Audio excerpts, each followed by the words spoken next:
All right, thanks for tuning back into BP Builds. So I just wanted to make a quick video about how I fixed my airbag light on my Crown Vic. So this is a 2010 Ford Crown Vic, and what I had was an airbag light error code 22.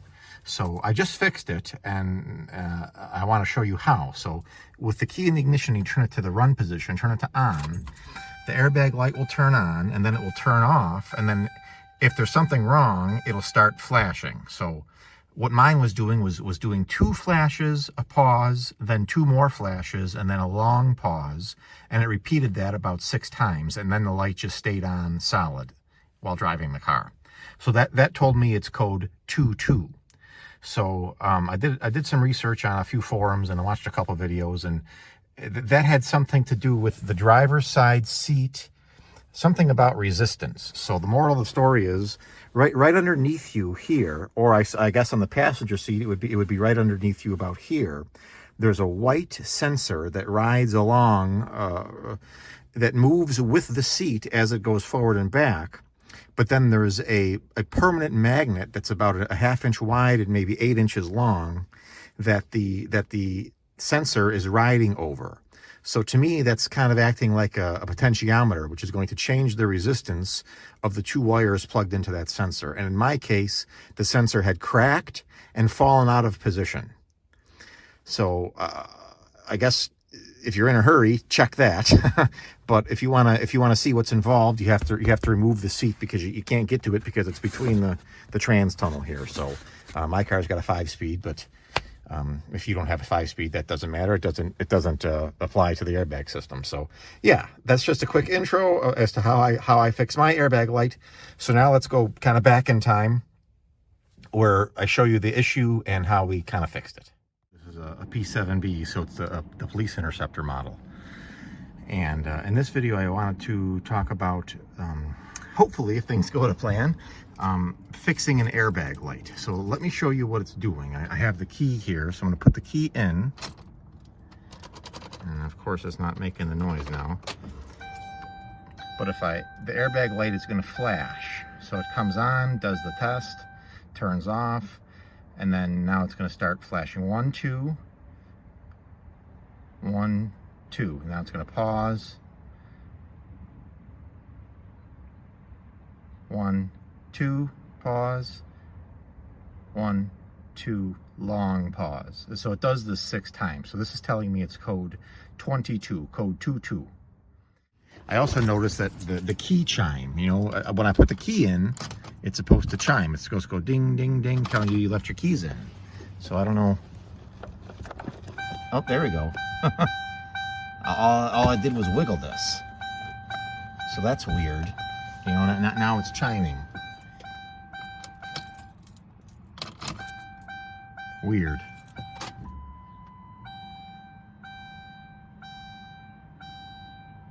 Yeah, I didn't even know there was a light there. What is that? Is that fire suppression? Is that what that's supposed to be? Huh, I didn't even know this car had that.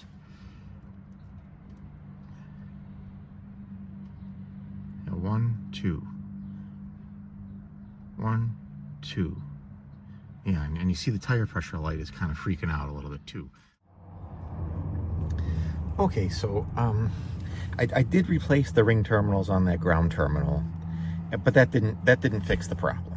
But I did take this like rubber accordion, and I kind of shoved that end into the door, and then took that end and kind of shoved it as far to the left as I could. And inside of there was a green of two small green wires on the door side, and 1 small green wire on the car side, and it was wrapped in what looked like black duct tape, not the electrical tape, but more of like a black duct tape. And that wire, I think it was a crimp junction, and that connection I found to be very weak. So what I did is I just kind of freshly stripped both ends and put a crimp union there and put it back together. So I repaired a green wire, and that didn't fix the airbag light, but now when I put the key in, if I'm not mistaken, Now I get the beeper again, which is good. So I guess we're making progress. But now if I just turn the key to on, you see that the airbag light gives me error code 22 still. Oh, and also the door ajar button or light there wasn't working too good. You know, it was very intermittent. But now if I, well, the back door's open. I gotta close the back door too. Hang on, reach behind me here and pull the back door closed. Yeah, all right, so now that's working at least. That noise you're hearing is the radio because I think the wideband interferes with it. Okay, but now you see that it's flashing 2-2. You know, yeah, now it's on fully. Let's stay focused on the airbag light. So because I'm having issues with the airbag light, I have a feeling that the issue lies in this seat or the wiring underneath the seat. So let's pull the seat out and we'll see what's going on.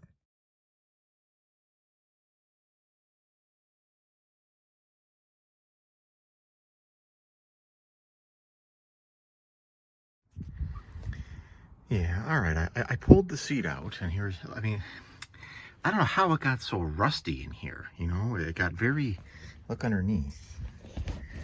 That the seat is, look how all the rust underneath here, and there's the two connections. So on the bottom of this, on my seat, this is power for the motors on the base of the seat, which would be forward, back.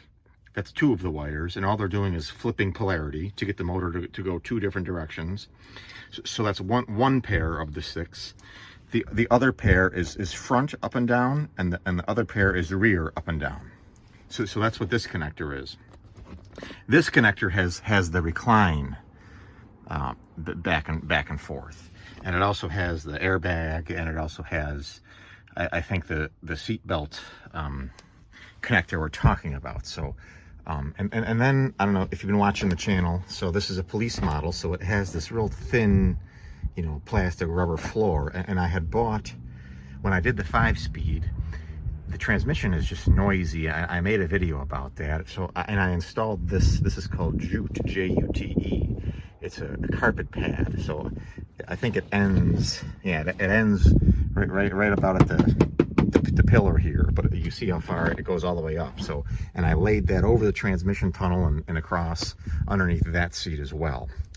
But I wanted to inspect this whole harness, you know, and that's why, another reason why I pulled the seat out and I pulled the, you know, trim pieces, this one and that one, those just kind of pull out. And I'm looking underneath here, and I saw a little bit of rubbing right here, and I just kind of want to clean this out. I'm gonna get my vacuum and clean that out, and then I want to inspect this harness, particularly in this area, to see if I can find any shorts or damage or exposed wires. And then we'll tear the seat apart too and see what we can find. I have this lumbar still works, and I do see a damaged wire right there.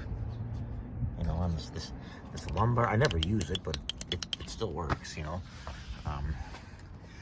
So let's get the vacuum, and I want to pull those connectors through, and we'll do some inspections. So I did kind of. I unwrapped, and it wasn't very good wrap, but I unwrapped all of the wires, and I don't see any damage, you know, and all these wires look nice as well. I was watching a couple other videos. You know, the airbag is these two, the red and the white with a blue, you know. And if I look on the seat itself, the yellow connectors are the airbag, and there you go. You got the red with the white with a blue. But then I noticed that what the heck is this? And this is a seat sensor. It's a seat sensor, and it's broken. The other piece of it is the heck is this, a nut? Huh? Where the hell did this come from? I think there's this is a magnet. There's like a magnet right here, I'm pretty sure, on this track. I mean, look how rusted and corroded this got. Plus, here's your 3 motors we were just talking about. Forward, back, up, down, front, up, down, rear. One of the motors doesn't really work very good, so I have a sneaking suspicion that one of these motors is bad. I bet you, like we were working on the Mustang, there's 2 magnets in each motor, and I bet you one of the magnets came loose and is contacting the rotor. So I'm wondering if this is the problem. This I think is supposed to ride in this bracket. There's the other piece of it, that white thing right there. So I wonder, and I think that this sensor is supposed to ride on the above the magnet, and that must tell the computer where the seat is, maybe to deploy the airbags or something like that. So we did find something. I would like to replace these seats. I'm debating upgrading them. I'm looking around the junkyards locally, and I found a pretty nice 2008 Grand Marquis with gray leather, and the seats are even heated. He wants $100 each, so I might pick those up. But let's at least try and get our airbag light to go out. So let's work on this. I'm happy we pulled the seat out and found this. So let's keep going here. So there's just one 8mm screw is all it was, and I took it out. It looks like there's glue on there. So I bet you the police fixed this with some glue, maybe, and the glue just let go. So I think I'm just gonna glue it back together, and maybe that's the problem. Because I don't really see anything else wrong. You know, I was looking for corrosion. Here's an airbag. You know, I unhooked this, and that's nice and clean. I don't see anything else like obviously wrong. This bracket's broken, but that's always been broken. And maybe I'll wrap that wire up with some electrical tape right here. So let's do some cleaning. All right, so I vacuumed all that out. I wrapped it real nice with new electrical tape, and I fed the wire back through the carpet, or floor, I guess, flooring we'll call it. And then over here on the seat, I wrapped up our little bad wire there, and then I just took a paper towel with some Windex on it, and I wiped out this track. So here's just an 8mm socket. You know, it's definitely a magnet. You know, so it's a magnetic track that I think tells the computer where the seat is. So here's the connector for it. It's a little bit of, maybe I'll wrap those with some tape too. But yeah, the last thing to do is to go glue that sensor back together. All right, so we got my trusty bottle of Gorilla Glue here and a little clamp, and you can see the 2 pieces. So all I'm gonna do is put a little glue on both of these broken pieces, and then use my little clamp and clamp it together and let it dry for an hour or 2. So let's do that. All right, here we are, just drying. That was quite a pain to get that to stay in the clamp.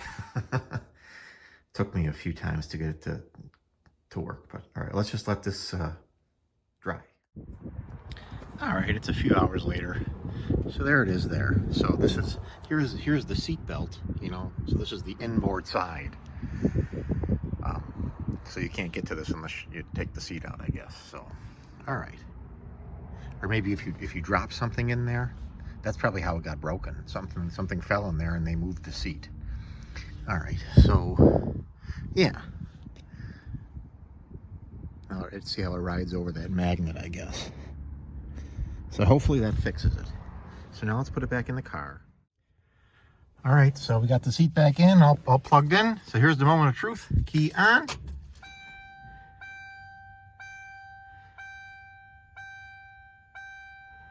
Goes out. And It's out. All right, let's check our seat belt. Although that could be on a timer. I just buckled it. You know, so unbuckle it. Hey, now it's working. Plug it in. Good. Unplug it. Okay. Hey. All right, so I guess we fixed that. Cool. So I guess the moral of the story is if you're getting code 22, check the sensor over here, or it could be over here, you know. But I guess